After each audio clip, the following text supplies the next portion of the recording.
बोला. मेघनाथ नारायण शेळके, शेळका धानोरा. काय झाले?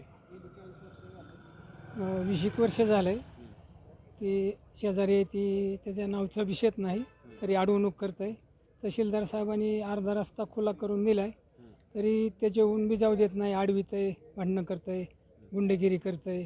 त्याचा ताप आहे आम्हाला. 4 वर्ष झालं आमची शेती नदीकडली पडू नये, चांगली शेती ती पडू नये. मालरान वाहित आहे, तिथं काय आमचं जगणूक होत नाही. मग आमची मुलाबाळाची शिक्षण आहेत, त्यांच्यावर पुन्हा खोट्या केसेस करत आहे. पुन्हा त्यांना नोकरी करता आडवं यावं, अशा बऱ्याच केसेस केलेल्या आहेत. त्याचा बराच आम्हाला ताप आहे. तरी आम्ही आत्तापर्यंत सहन केला, पण ते आम्हाला आता आमच्या वयाच्या मानाने ते आम्हाला झेपाना गेलं आहे. त्याची गुंडगिरी आम्हाला सहन व्हायला. कधी ना कधी आता म्हणले आमची BP वाढते, शुगर वाढते, असं वाटतं आहे की आत्महत्या करावी, पण ही जगण्यापेक्षा मेलेलं बरं, अशी अवस्था आमची झालेली आहे. कुणाला भेटलो काय म्हणलो आज? आम्ही आता कलेक्टर साहेबाला भेटलो. कलेक्टर साहेब म्हणले तहसीलदार साहेबाला सांगतो, मी त्यांच्याशी बोलतो आणि तुमचं काम पूर्ण करतो, काय काळजी करू नका.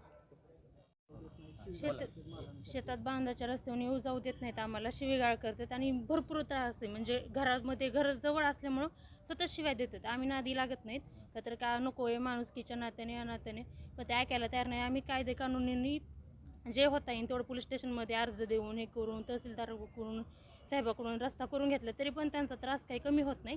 आम्हाला रोज धमक्या देतात, तुम्ही जर इथून गेला तर तुम्हाला आम्ही भरपूर मारहाण करणार किंवा तुमच्या पोरांचे शिक्षण कसे होते ते बघताव, कशा नोकऱ्या लागतात ते बघताव, असं करून ते चुकीच्या तक्रारी करायला लागलेत. काल काय झालं?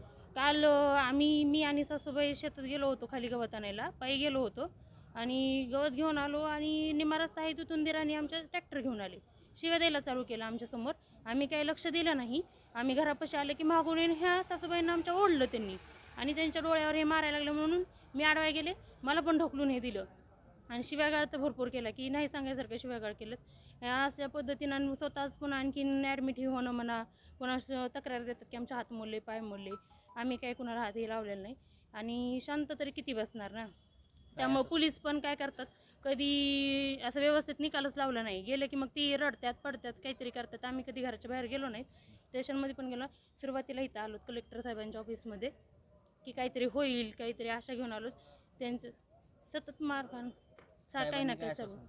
साहेब तर म्हणलात करतो म्हणून तहसीलदार साहेबांना सांगितलंय, पण आता बघू काय करतात काय नाही. ते नाही केलं तर मग काय आमचा न्यायावर विश्वास राहणार नाही, कारण की आम्हाला भरपूर त्रास आहे. आमच्या सासऱ्यांना, आम्हाला, आमच्या लहान लेकरांना पण त्रास देतात. ते शाळेत जाऊ देत नाहीत रस्त्यानं, गावामध्ये रस्ता आहे तिथून पण शिवाय द्यायला चालू आहे. त्या म्हणजे वागूच देणं झालेत ना. एवढं तरी किती सहन करणार आम्ही.